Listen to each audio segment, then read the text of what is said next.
Okay, we're going back to Aaron and Pete's Jeep problem and taking a look at when we're combining the two variables, how do we find the new mean and the new standard deviation of the combined random variables of Aaron and Pete's Jeep traveling adventures. Okay, so notice a couple of things. Number one, we did this whole process to find the new variance. Okay, so we have the new mean was 6.85. All I did was take Pete's average number of passengers and Aaron's number of average passengers, added those together to get their combined total.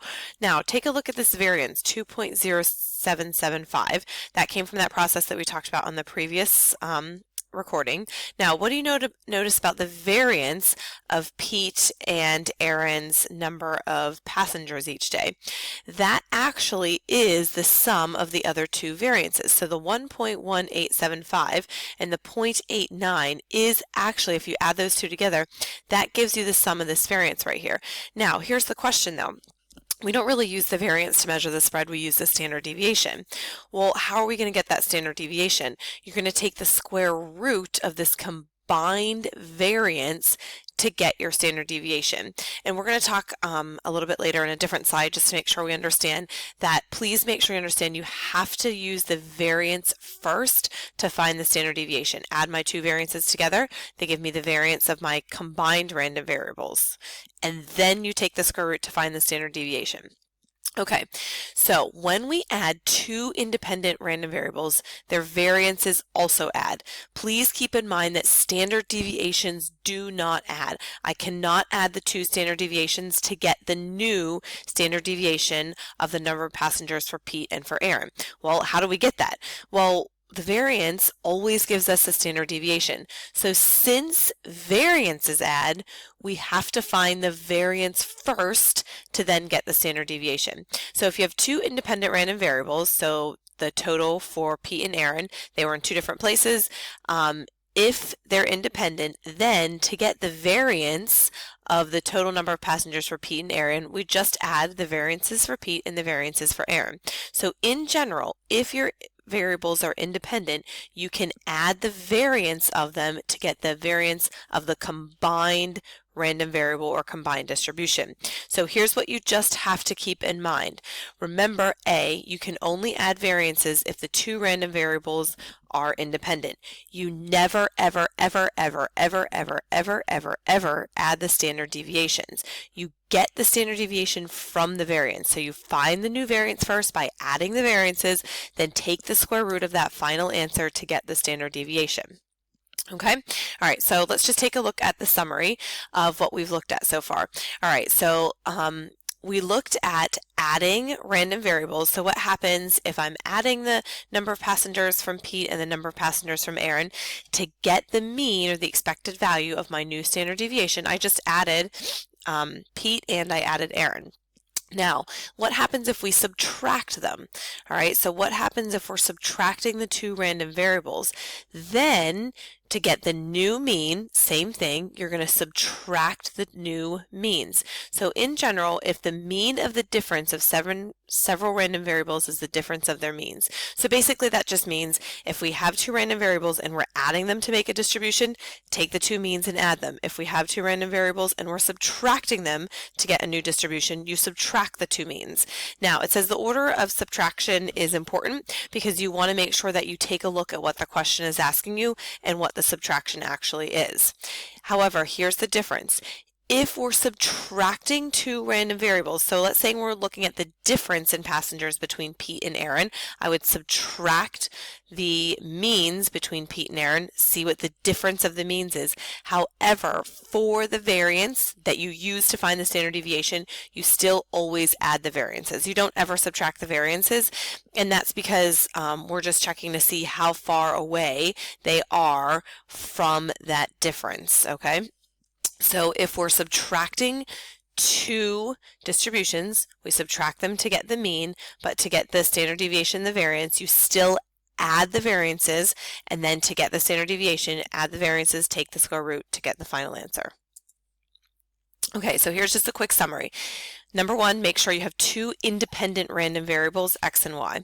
So to find the variance, I am going to, this says variance of x plus y. That means that I'm taking variance 1 plus variance 2 to get the new variance. Now to get the standard deviation of adding two random variables, notice how I'm finding the variance first and then taking the square root. Okay, now what happens if I'm subtracting two random variables? To get the variance, I'm subtracting the two random variables, I'm still adding the two variances. To get the standard deviation, I'm still adding the two variables and then taking the square root. Okay, so notice whenever you're, even if you're subtracting random variables, you still add the variances. For the means you can subtract, but variances you add. Now important, don't ever, ever, ever, ever, ever just add the standard deviations. The standard deviation comes from the variance. So you must find the variance first, then take the square root to find the standard deviation. Now keep in mind that these formulas are not on the formula sheet, and in order to earn full credit, you will need to show your work. Okay, so let's just take a look at an example and see how you do with the last couple of slides. So if a random variable is normally distributed, we can use its mean and standard deviation to compute different probabilities. So any sum or difference of normal random variables is also normally distributed. All right, so basically what that's saying is if we're combining two random distributions, and each of them are normally distributed, then when I put them together, the new distribution is also going to be approximately normally distributed. Okay, so we can use the normal distribution in order to make predictions or compute probabilities. All right, so Mr. Starnes likes between 8.5 and 9 grams of sugar in his hot tea. Suppose the amount of sugar in a randomly selected packet follows a normal distribution with a mean of 2.17 grams and a standard deviation of 0.08. Let's say he selects 4 packets at random. What's the probability his tea will taste right? Okay, so let's take a look at this question carefully. It says if he selects 4 packets at random, what's the probability that his tea will taste right? All right, so basically what we're doing is we're combining 4 random variables because we're checking to see if we select 4 packets at random, so we're adding 4 packets together, what's the probability his tea will taste right? So this is doing the same thing that we did before. We're basically looking at a distribution where we're adding 4 distributions for the amount of sugar in his tea. All right, so let's think about this. We're going to define x. Remember, we always define that as our random variable. It's the amount of sugar in a randomly selected packet. But t is the total amount of sugar when he selects 4 packets at random. All right, so because we're using the 4 packets to get the 8.5 to 9 grams of sugar in his hot tea, and each of them only have a mean of 2.17 grams. All right, so what is the mean of the total of all 4 packets? Well, how do I get that? I'm just going to add the 4 means together, and once we do that, we find the new mean and standard deviation, we're looking for the probability that the total of the 4 packets is between 8.5 and 9 grams. Now, why do we have to look at that new distribution with a total of 4 packets, the mean and standard deviation? Because we're using all 4 of those packets to get the 8.5 to 9 grams of tea. All right, so the new mean's easy. Just add up the 4. Okay, so my new distribution of all 4 packets together have a mean of 8.68. The standard deviation comes from the variance. You have to find the standard or the variance first. So I'm taking each of the 4 packets, finding their variances by squaring the standard deviation. Okay, so variance of 1, variance of 2, variance of 3, variance of 4, okay, to get 0.0256. However, that is just the variance. I need to find the standard deviation by taking the square root of that to get 0.16. But notice I did not just add 0.08 plus 0.08 plus 0.08 plus 0.08. You have to find that variance first, add the variances by squaring the standard deviation, then take the square root to find the variance. So the mean and standard deviation for all 4 packets total is 8.68 and 0.016. Now that I have a new distribution of 4 packets, I can find I can find the probability that's between 8.5 and 9. Okay, so I'm just going to use my z-scores. All right, find the z-scores using the new mean of 8.68, new standard deviation of 0.16. Find my z-scores, use my calculator, honestly, to find the probability that's between negative 1.13 and 2.0, and that gives me about an 84.8 chance or an 85% chance that his tea is going to taste right. Okay, so why don't you go ahead and try this one on your own. Go ahead and hit pause, try it, and then see how you did once I come back. Okay, so this one's a little bit tricky because it's saying, what's the probability that the male speed dater is taller than the randomly selected female dater? Now we know that we have two distributions here, male of 69.5 with a mean standard deviation of 4, female with 65 and standard deviation of 3. So how do I know what to do if I'm checking to see if the male speed dater is taller than the female?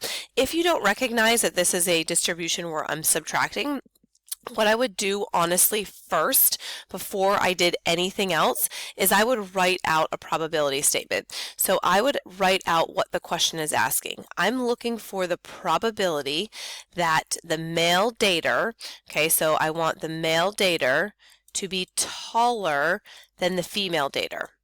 Okay, so if you can do that, that will help you start the problem, because you're going to then say from there, okay, now that I can write this out, where do I go from here? How do I find that probability?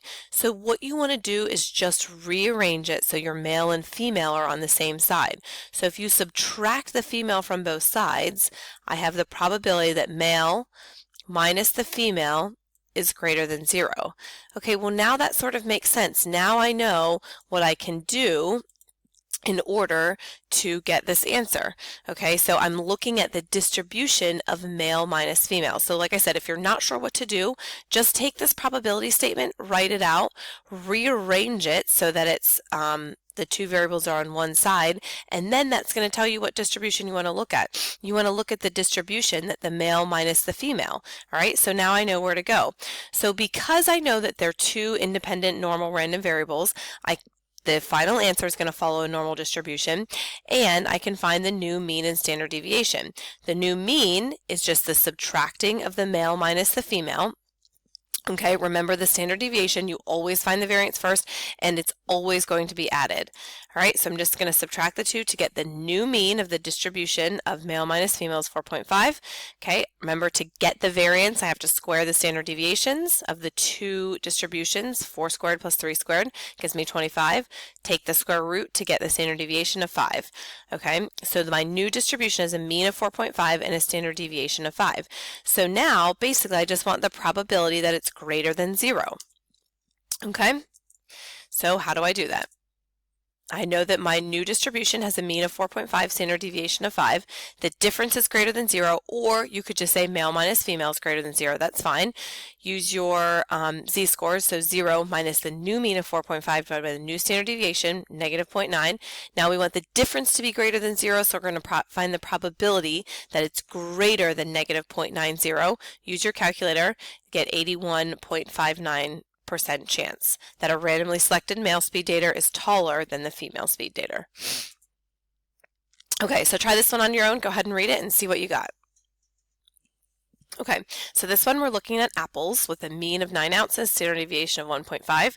So we're putting a bag of apples together that have 12 apples. What's the probability that the sum of the 12 apples is less than 100 ounces? So you know that you're combining the two distributions because we're looking at the probability that the sum of all 12 apples is less than 100 ounces. Okay, so here's what we know. Define your random variable. X is the weight of a randomly selected apple. X1 is the first apple, X2 is the second apple, so on and so forth. Okay, how do I find the new mean of all 12 apples? Well, I'm going to add the mean 12 times to get a mean of 108. How about the standard deviation? Remember, you always find the variance first, so the standard deviation of 1 was 1.5, square that. So that gives you your variance. You're going to add the variance 9 times to get a total of 27. Take the square root, and that gives you your standard deviation of 5.196. So now I have a new mean when I'm looking at a bag of 12 apples that has a mean weight of 108 and a standard deviation of 5.196. That's incorrect. That should be 5.196 for the standard deviation of that bag of 12 apples. So we wanted to know what's the probability that the total weight is less than 100. So we're going to use our new mean, 108, new standard deviation, 5.196, get our z-score. Since we want the weight to be less than 100. We want Z to be less than negative 1.53. So there's a 6.2% chance that the 12 randomly selected apples will have a total weight of less than 100 ounces.